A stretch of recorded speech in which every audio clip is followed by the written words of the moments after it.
오늘은 산상변모주일입니다. 빛을 강조하는데 빛이신 우리 하나님께서 오늘 예배하는 여러분들의 마음을 환하게 비추시기를 주님의 이름으로 축원합니다. 오늘은 이제 주연절 마지막 주일이고 또 산상변모주일입니다. 오늘 그 주보에 보시면 그 산상변모주일에 나오는 성경 본문들이 많이 있죠. 거기를 보시면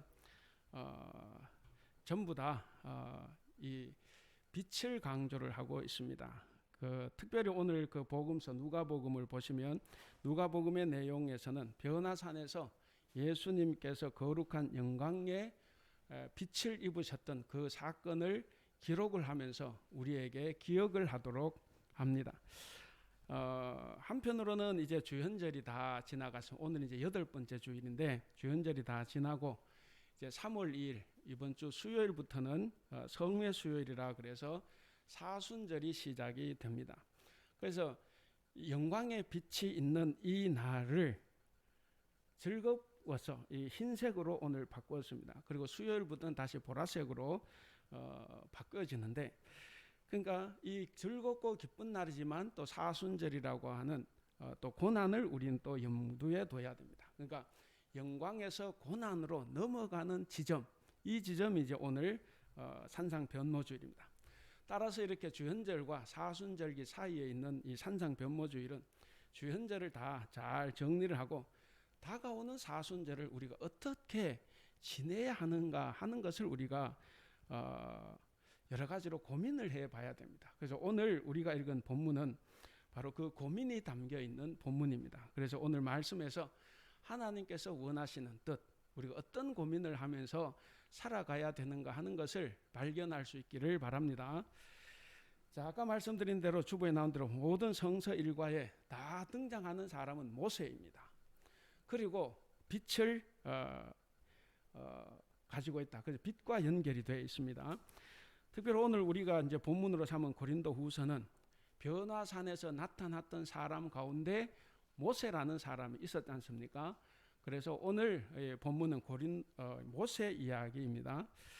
자, 13절을 여러분 이렇게 보시면 그 13절에 모세는 이스라엘 자손이 자기 얼굴의 광채가 사라져 가는 것을 두려워해서 사라져 가는 것을 보지 못하게 하려고 얼굴에 수건을 썼다, 이렇게 이야기를 해요. 출애굽기에서 이야기하는 것하고 좀 달라요. 자, 그래서 우리가 이제 13절을 읽어봐야 되는데 우리 개역 성경이 어려워서 표준 세번역으로 한번 읽어보겠습니다. 시작.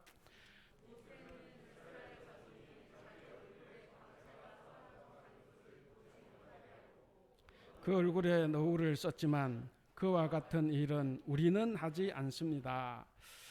자, 모세는 이스라엘 자손이 자기 얼굴에 광채가 사라져가는 것을 보지 못하게 하려고 얼굴에 수건을 썼다, 이렇게 바울이 해석을 했어요.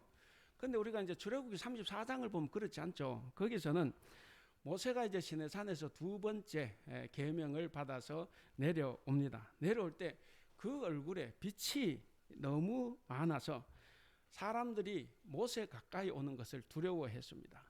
그래서 모세는 하나님의 말씀을 백성들에게 전할 때는 수건을 벗고 전했지만 전하고 난 다음에는 다시 수건을 썼습니다. 백성들이 두려워하니까. 그래서 모세는 시내산 하나님 앞에 나아갈 때나 혹은 거기서 받은 하나님 말씀을 백성들에게 전할 때는 수건을 벗었지만 전하고 나면 수건을 다시 썼어요. 그러니까 이런 일이 계속 반복이 됐다 하는 거죠. 그런데 바울은 이 이야기를 하면서 모세가 수건으로 얼굴을 가린 이유를 뭐라고 지금 13절에서 이야기를 하냐면 자기 얼굴에서 광채가 사라져가고 있기 때문이다, 이렇게 새롭게 해석을 했어요.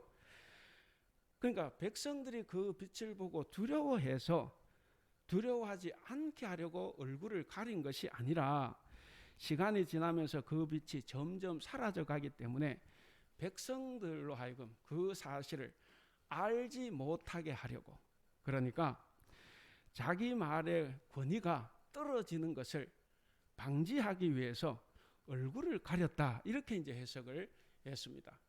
빛이 사라지면 하나님의 빛이 사라지는구나 하면 자기 말의 권위가 떨어질 거라는 거죠.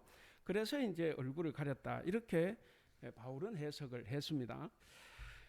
여러분, 모세의 얼굴에 나는 빛은 자기의 빛입니까? 하나님의 빛입니까? 하나님의 빛이죠. 하나님의 빛입니다. 그러니까 모세는 하나님을 만나 뵙고서 그 빛을 사람들에게 반사할 뿐이에요. 그러니까 자기 빛이 아닙니다. 그런데도 사람들은 지금 바울 앞에 있는 사람들도 여전히 그 빛은 모세의 빛이라고 자꾸 생각을 하고 믿는 겁니다. 그러니까 구약 성경을 읽어도 이해하지를 못하는 거예요.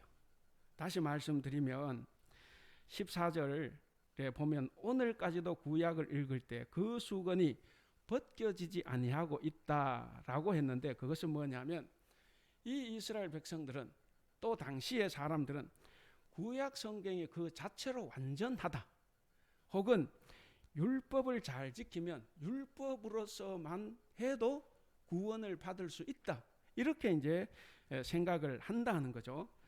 그렇게 믿는 겁니다. 사실 율법의 효력은, 그 자체로 효력은 이미 다 사라졌습니다. 왜? 복음, 예수님이 오셨기 때문에. 더 이상 이 율법은 하나님의 말씀이 아니라는 게 다 드러났음에도 불구하고 이들은 아직도 그렇게 믿고 있는 겁니다.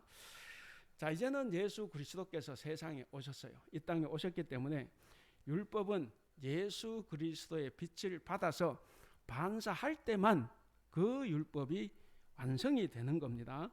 그런데도 사람들은 여전히 율법이 자기를 구원해 줄 거다, 이렇게 믿고 있다는 거죠. 자, 마치 모세가 얼굴에서 빛이 사라져 가니까 자기 얼굴을 가렸다 그랬지 않습니까? 그러니까 얼굴에서 빛이 나지 않는데도 여전히 사람들은 모세의 얼굴을 가린 그 수건 뒤에는 모세의 빛이 그대로 있을 거다라고 이게 믿고 있는 것처럼, 사실 율법은 이제 예수님으로 인해서 완성이 됐어요. 그리고 예수님 말씀으로 율법은 다시 빛을 받아야만이 그 빛을 낼 수가 있습니다. 그럼에도 불구하고 예수님 없이 스스로 율법 스스로 효력이 있고 또 스스로 빛을 내는 것처럼 사람들이 오해하고 있다는 겁니다. 자, 좀 어렵지만, 자, 요 말씀이 오늘 본문의 내용입니다. 그래서 오늘 이 본문의 내용 가운데서 우리가 생각해 봐야 될 문제와 교훈이 있어요. 그래서 그것을 우리가 한번 살펴보도록 하겠습니다. 자, 먼저는 첫 번째 우리가 생각해 봐야 될 문제는 우리에게 진리를 깨닫지 못하게 하는 가장 큰 장애물은 무엇인가 하는 겁니다. 진리를 깨닫지 못하게 하는 가장 큰 장애물은 뭔가? 자, 14절 말씀을 우리가 한번 읽어보겠습니다. 14절 시작. 그러나 그들의 마음이 완고하여 오늘까지도 구약을 읽을 때에 그 수건이 벗겨지지 아니하고 있으니 그 수건은 그리스도 안에서 없어질 것이라. 자, 여기 보면 진리를 깨닫게 하지 못하는 가장 큰 장애물이 뭐라고 이야기를 합니까? 그것은 거기 나오죠. 사람의 완고한 마음이다, 이렇게 이야기를 합니다. 그러니까 유대인들은 수건으로 자기 얼굴을 가렸기 때문에 율법이 마치 구원의 전부인 양 그 율법의 절대적인 가치를 부여를 했어요. 그래서 율법을 지키는 것, 율법을 지키는 것만 최고라고 생각했지만, 그러나 율법이 가르치는 복음이 이미 왔습니다. 그 복음이 왔음에도 불구하고 그들은 복음을 배척하고 말았습니다. 그러니까 이 유대인들은 율법주의적인 편견이 나는 수건을 쓰고 있었어요. 율법주의적이라는 편견, 그것을 쓰고 있었기 때문에 복음의 진리를 깨닫지도 못했고 그것을 받아들이지도 못했습니다. 유대인들의 잘못이 사실 그게 가장 큰 거죠. 유대인들의 대부분은 율법을 너무 잘 알고 있었어요. 특히 여러분들 그 중에서도 바리새인들, 그리고 서기관은 바리새파에 속한 율법 학자들이죠.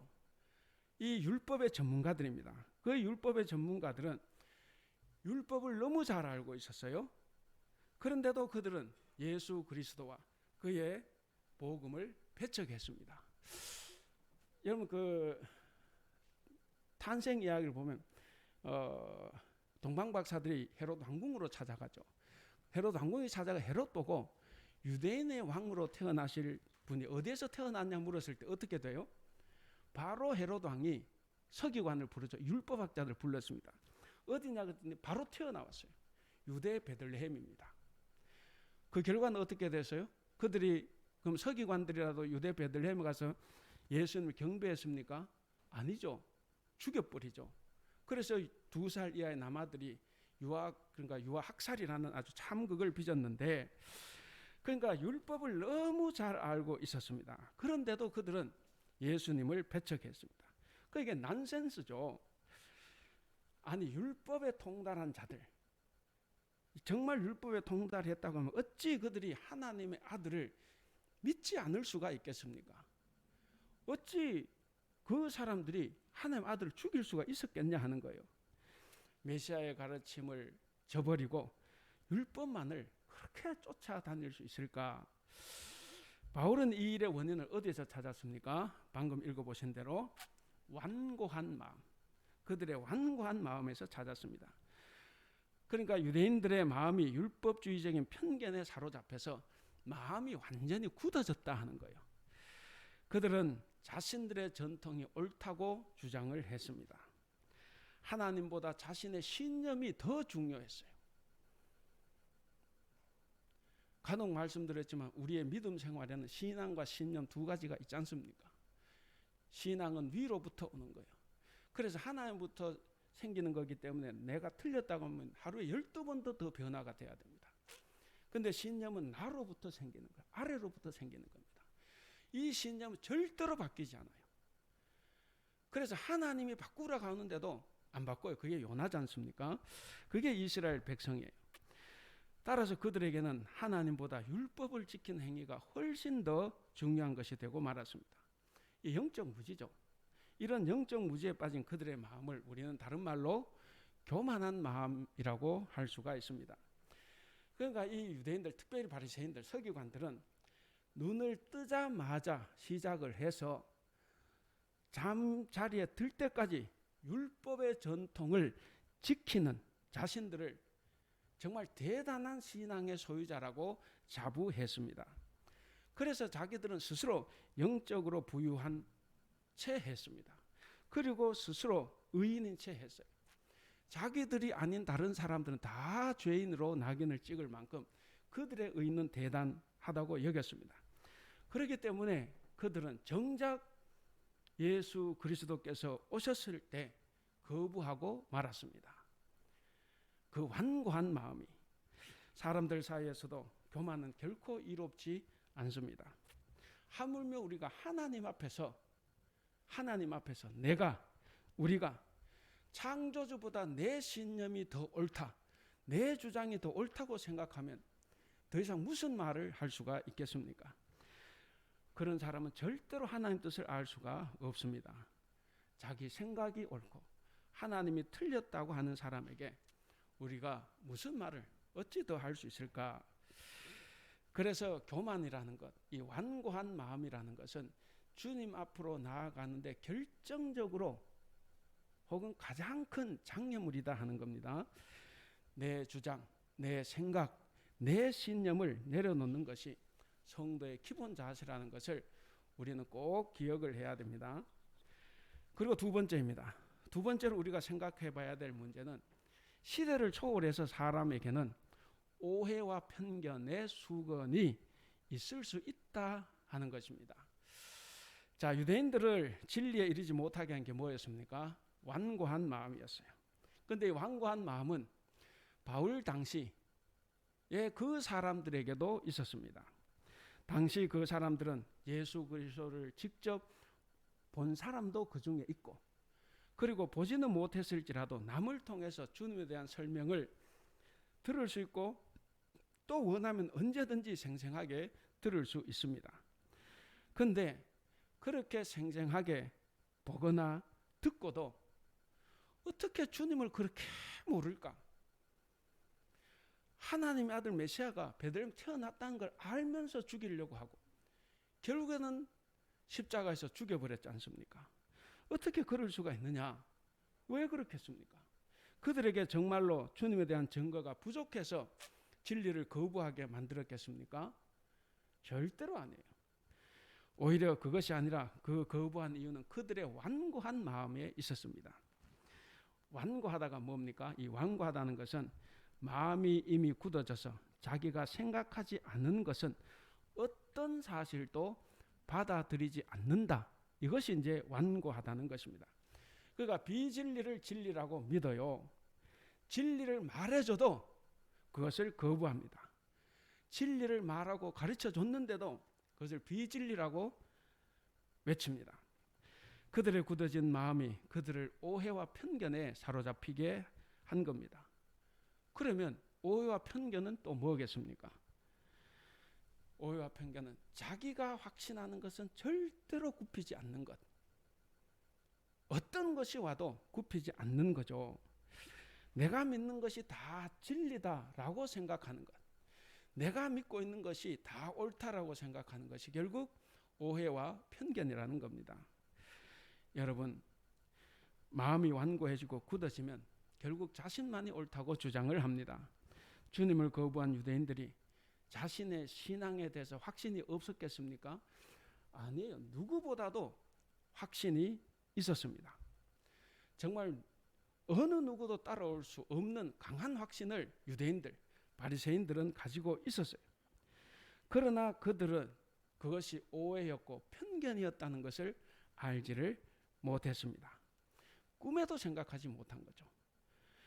그 예수님의 산상설교를 보시면 끝에 가면 그러지 않습니까? 하나님을 잘 믿었는데 대부분의 사람은 넓은 길로 갔어요. 그게 생명의 길인 줄로.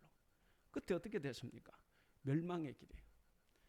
그런데 극소수의 사람만이 좁은 길로 갔습니다. 가보니까 그것이 생명의 길이었어요.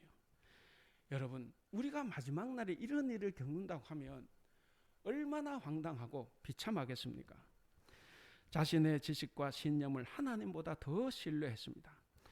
그들은 하나님을 섬긴다고 스스로 생각했지만 알고 보니까 하나님을 섬긴 것이 아니라 자기 생각과 자기 신념과 자기 주장을 하나님 자리에 올려놓고 그러고 믿었던 겁니다. 그렇기 때문에 오해와 편견이 자기 자신을 엄습해도 그것을 전혀 느끼지도 못했다고 하는 겁니다.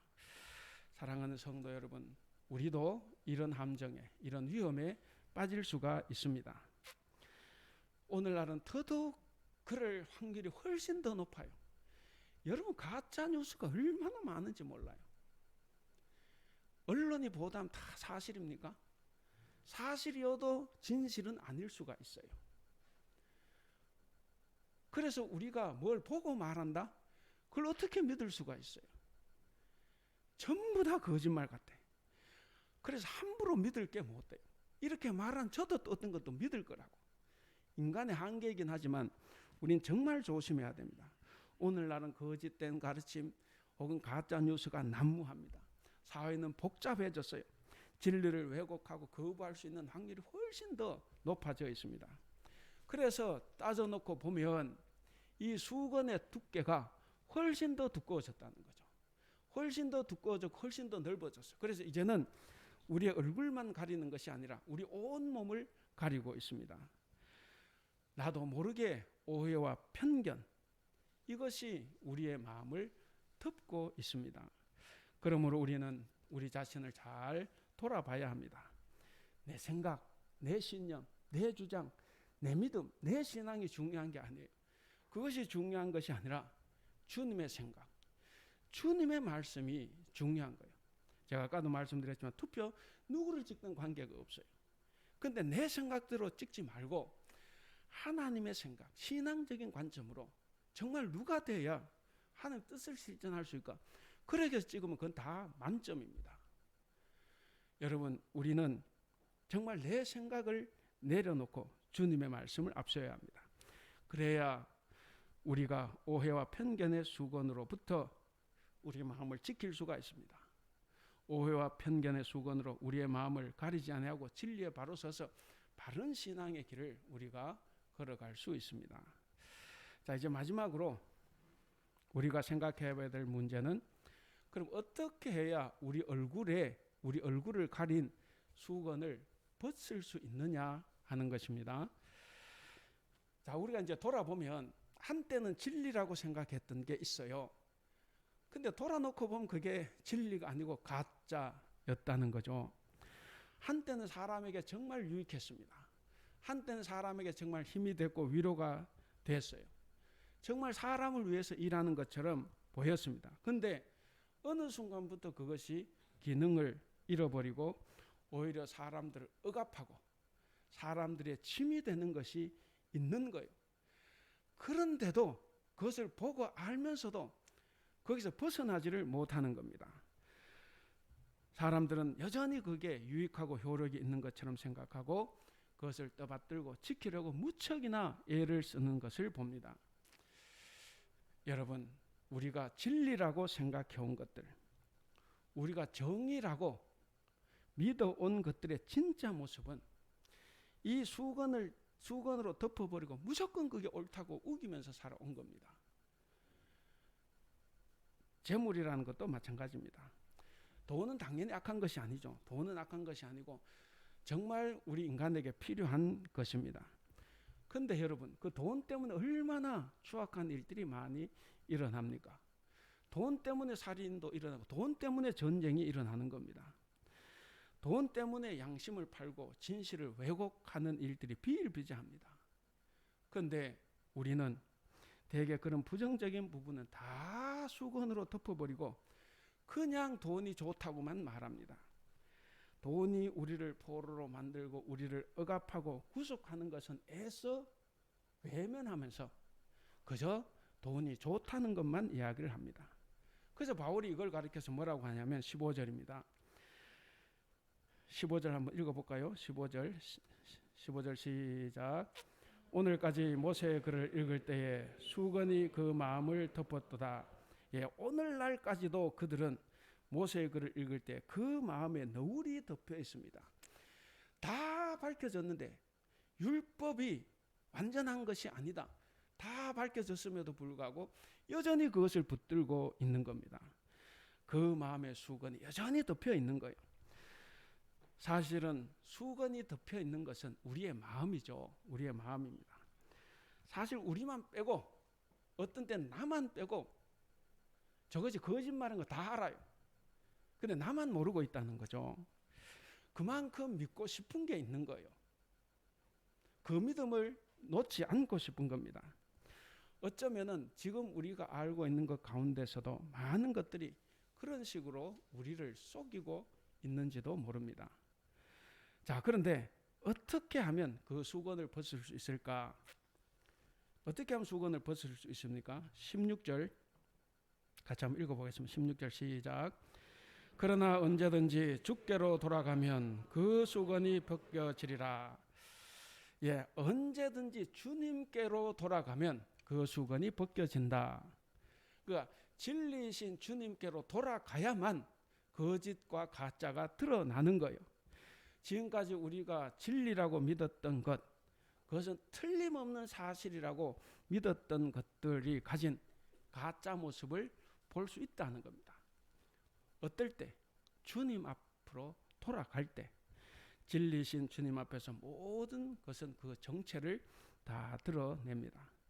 그래서 그동안 거짓에 쏟고 거짓에 매여있던 모든 사람들을 다 자유롭게 합니다. 그래서 주님이 계신 곳에는 자유가 있다 이렇게 말을 합니다. 17절 같이 한번 읽어보겠습니다. 17절 시작. 주의 영이시니 주의 영이 계신 곳에는 자유가 있느니라. 우리가 거짓을 진실이라고 말하는 동안에는 자유는 절대로 없습니다. 그저 내가 거짓의 노예일 뿐입니다. 나는 내가 자유롭다고 생각했지만 알고 보니까 거짓의 노예였다는 겁니다. 근데 안타까운 게 있어요. 안타까운 것은 예수를 믿고 교회를 오래 다니면서도 여전히 그 수건을 벗어버리지 못하고 자기가 진리라고 믿는 것들에 매여서 자유롭지 못하게 사는 것이 너무 많다는 거죠. 어떤 사람은 자기만 옳다고 주장을 합니다. 또 어떤 성도는 자기가 좋아하는 목사에 대한 맹목적인 이 사랑, 신뢰가 있습니다. 뭐 다른 사람에 대해서 마찬가지죠. 또 어떤 사람, 어떤 교회에 대해서 그 교회는 절대로 틀릴 수 없다라고 하는 어떤 그런 신뢰가 지나쳐서 그 사람의 잘못이 드러나도 오히려 스스로 다 덮어주고 그렇게 잘못을 바로잡자고 하는 사람들이 다 틀렸다고 지적합니다. 그래서 결국에는 그런 사람들이 다 나쁜 사람이 되고 그래서 그들과 스스로 전쟁을 하려고 하는 사람들도 있어요. 그래서 오늘날 우리 한국교회나 우리 사회 공동체가 다 무너지는 겁니다. 교회가 그래서 분쟁을 하고 교회가 그래서 갈라지고 있습니다. 진리를 모르는 사람들이야 자기 이해관계에 따라서 그럴 수 있다고 생각을 하지만 그런데 예수님을 믿는다고 하는 사람들이 예수님보다 더 신뢰하는 것이 있다. 이것은 문제가 굉장히 많습니다. 충성을 하면 할수록 더 문제가 드러나는 것입니다. 그런데 더 안타까운 것은 자기는 그걸 몰라요. 모든 사람들은 사람 다 저 사람이 잘못됐다라고 생각하지만 자기는 그런 줄을 모릅니다. 그러면서 자기만이 진리를 지키고 자기만이 정의로운 사람이라고 생각을 합니다. 여러분, 자칫 잘못하면 저와 여러분들도 예수님을 믿는다고 하지만 여전히 수건을 벗어버리지 못하고 하는 유대인들처럼 될 수 있다는 것입니다. 여러분, 우리가 아무리 교회를 오래 다니고 신앙생활을 오래 해도 내 마음과 내 신앙과 삶이 변하지 않는 것은 바로 내 얼굴을 가리고 있는 이 수건을 벗어버리지 않고 주님을 바라보고 있기 때문입니다. 예수님을 믿으면서도 여전히 돈이 최고인 줄 알아요. 여전히 어떤 사람을 진리로 여기고 그 사람만 따라다닙니다. 자기의 성경 지식이 최고인 양 그저 자기 지식만 믿고 있습니다. 예수님을 믿으면서도 여전히 탐욕을 버리지 못하는 것은 예수님을 바라보지 않기 때문에 그렇습니다. 예수님을 바라보지 않고 여전히 돈만 바라보고 여전히 사람만 바라보고 여전히 자기 지식만을 쳐다보고 여전히 자기 탐욕만을 바라보고 있기 때문에 그런 겁니다. 한번 우리가 잘 생각해 봐야 됩니다. 내가 제일 관심 가지고 있는 것이 뭐냐? 내가 제일 관심을 가지고 지금 보고 있는 것이 뭐냐? 그것이 예수님이 아니고 다른 것이라고 하면 그것이 우리의 수건입니다. 정권 현황판을 계속 보고 있습니다. 부동산 시세표를 늘상 보고 있습니다. 전 잘 모르겠는데 요즘 비트코인에 빠져 있어요. 지금 내가 제일 관심이 있는 것, 그게 나에게 수건일 수가 있습니다. 수건을 벗어버리지 않으면, 그래서 우리 예수님을 바로 보지 않으면 변화가 없습니다. 주님을 바라보고 주님을 따라가지 않으면 우리의 신앙이 과연 무슨 의미가 있을까? 그런데도 수건을 벗어버리지 못한 이유가 또 뭐겠습니까? 그런데도 수건을 벗지 못하고 여전히 딴 것을 바라보는 이유가 뭐겠습니까? 하나님 말고 다른 것을 정말 하나님처럼 붙들고 있는 것, 그 이유가 뭐겠습니까? 성경 그 두려움 때문이다. 두려움 때문이다. 겁나기 때문이다. 그걸 놓아버리면 나도 같이 다 무너질까 봐. 성경 공부를 해보면 내가 들어왔던 게 예를 들어 한 50년 들어왔는데 어느 순간 그 누가 다른 소리를 하게 되면 그걸 못 받아들이는 사람이 많아요. 힘들어요. 왜 그러냐? 그럼 내가 가지고 있는 모든 성경지 다 무너지는 거기 때문에 결사항전을 하는 사람이 있어요. 물론 저는 그것을 좋게 봅니다. 그러나 당사자들은 내가 그런 것이 아닌가 늘 고민을 해봐야 돼요. 그게 없어지면 나도 무너진다. 지금 내가 붙잡고 있고 지금 내가 바라보고 있는 것, 그것이 없으면 내가 불행해질까 봐 두려운 겁니다. 또한 주님을 바라보면 나도 주님처럼, 나도 예수님처럼 희생하고 포기하고, 그리고 내가 늘 손해봐야 되고, 그래서 내 삶이 고달파지면 어떻게 하나, 내 삶이 예수님처럼 고난에 빠지면 어떻게 되냐, 그 두려움 때문에 예수님을 닮고 싶어도 닮고 싶지 않은 겁니다. 부자 청년 이야기가 있죠. 부자 청년이 예수님께 찾아왔습니다. 어떻게 영생을 얻을 수 있습니까? 그랬을 때 예수님께서 말씀을 하셨어요. 네가 가진 재산을 다 팔아 가난한 자에게 주고 나를 따르라. 그랬더니 이 청년이 그냥 돌아갔죠. 그 영생과 관계없이 영생을 포기하고 돌아갔습니다. 왜 돌아갔습니까? 두려움 때문이에요. 그걸 놓는 순간 내가 사라지는 겁니다. 그래서 그 부자 청년은 자기를 지켜주는 것, 자기 자존심을 살려주는 것을 그대로 붙든 겁니다.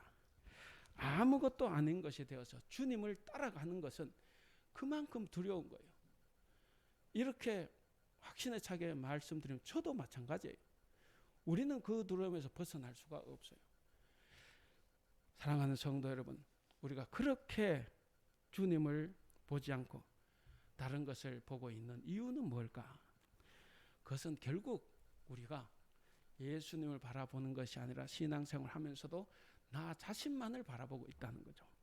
나를 보고 있으면 사실 나한테 없는 것만 자꾸 보여요. 나를 남과 비교해서 나를 보면 나한테 없는 것만 보이는 겁니다. 나만 보고 있으니까 나에게 닥칠 역경과 고난이 두렵고 겁나는 거예요. 그래서 우리 예수는 계속 말씀하십니다. 제발 너만 보지 말고 나를 좀 봐라. 제발 너의 부족함, 너의 결핍만 보지 말고 나의 영광을 좀 봐달라 라고 말씀을 하십니다. 주님을 따르는 사람에게는 역경과 고난이 절대로 인생의 중심이 아닙니다. 내가 예수를 믿었다. 믿고 난 이후 내가 내 인생의 중심이 아니라 바로 예수님, 우리 주님이 내 인생의 중심이 되십니다. 그래서 우리는 주님이 주시는 풍성한 자유가 우리의 삶을 가득 채우게 됩니다. 자, 이제 말씀을 맺겠습니다. 유대인들은 율법에 대한 지식이 정말 뛰어났습니다. 그렇게 뛰어났음에도 불구하고 수건이 그들의 얼굴을 덮고 있기 때문에 그들은 예수 그리스도를 알지 못했습니다. 그들의 마음을 덮었던 수건은 그리스도에 대한 오해와 편견이기 때문에 그것은 오늘 우리와도 깊은 연관이 있습니다. 현재까지 수건이 마음에 덮여 있는 사람이 많습니다. 주님께 회개하고 돌아오면 되는데, 내가 주님처럼 살면 되는데, 근데 그 완고한 마음이 우리 주님을 거부하게 됩니다. 내 가진 것을 포기해야 되고 내 자존심을 내려놔야 될 것 같기 때문에, 그래서 그들은 오히려 자신들의 지식이나 신념, 자기의 생각을 진리라고 합니다. 그래서 우리 하나님 보시기에도 너무 답답한 거죠. 그래서 멸망의 길을 걸어가는데 그것이 생명의 길인 줄 압니다. 아까 말씀드렸지 않습니까? 많은 사람들이 하나님 잘 믿으면서 다 간 것이 넓은 길로 가서 결국 멸망의 길로 빠졌습니다. 그게 생명의 길로 알았다는 거죠. 사랑하는 우리 성도 여러분, 저와 여러분은 다 하나님 앞에서 우리 수건을 벗어 던져야만 합니다. 하나님을 제대로 보지 못하게 하는 세상의 온갖 허무한 것들을 벗어 던질 수 있기를 바랍니다. 그래야 우리가 하나님을 만날 수가 있습니다. 정말 우리가 거울을 보듯이 분명하게 하나님 뜻을 알고자 한다고 하면 아직까지도 하나님 뜻을 알지 못하게 하는 저와 여러분들의 믿음을 한번 시험해 봐야 됩니다. 정말 내 믿음이 옳은 믿음인가? 내가 믿음이라고 생각했던 것이 오히려 수건이 되어 하나님을 제대로 보지 못하게 하고 있는 것은 아닌가? 우리는 의심하고 우리의 믿음을 한번 돌아봐야 합니다. 오늘 제목 같이 한번 읽어보겠습니다. 시작. 그리스도인 수건을 벗고 주를 바라보는 사람. 사랑하는 우리 대북교회 성도 여러분, 이제 봄이 옵니다. 계속 춥다가 이제 어제부터인가요? 따뜻해졌는데, 그 봄이 되면 씨앗들이 저마다 자신을 감추고 있던 껍질을 다 벗습니다. 그러니까 그 껍데기인 수건을 다 벗어버리고 이제 새순을 만들어낼 것입니다. 이 봄날에 저와 여러분도 이 오해와 편견이라는 수건을 벗고 주님을 제대로 바라보는 사람이 될 수 있기를 바랍니다. 그래서 새롭게 빛나는 삶을 살아가는 여러분들이 다 될 수 있기를 주님의 이름으로 축원합니다. 기도하겠습니다. 빛으로 우리에게 임하신 주님, 율법에 집착하여 은혜와 생명의 복음을 배척하는 어리석은 자들의 모습과 이미 율법이 필요한 시대는 사라지고 복음으로 생명을 얻게 하는 새 언약의 시대가 온 것을 깨닫게 하시고 배우게 하시니 참으로 감사합니다. 복음의 빛으로 우리를 구원해 주신 하나님, 봄 햇살에 힘을 얻어 싹을 내는 새순처럼 우리도 하나님의 빛을 받아 힘있게 살아가게 하여 주시옵소서. 어두운 허무의 세상에서 빛으로 살아가게 하여 주시옵소서. 우리를 눈물게 하는 모든 허물을 벗어버리고 하나님께서 우리에게 주신 빛의 삶을 살아갈 수 있도록 도와주시옵소서. 예수님의 이름으로 기도하옵나이다. 아멘.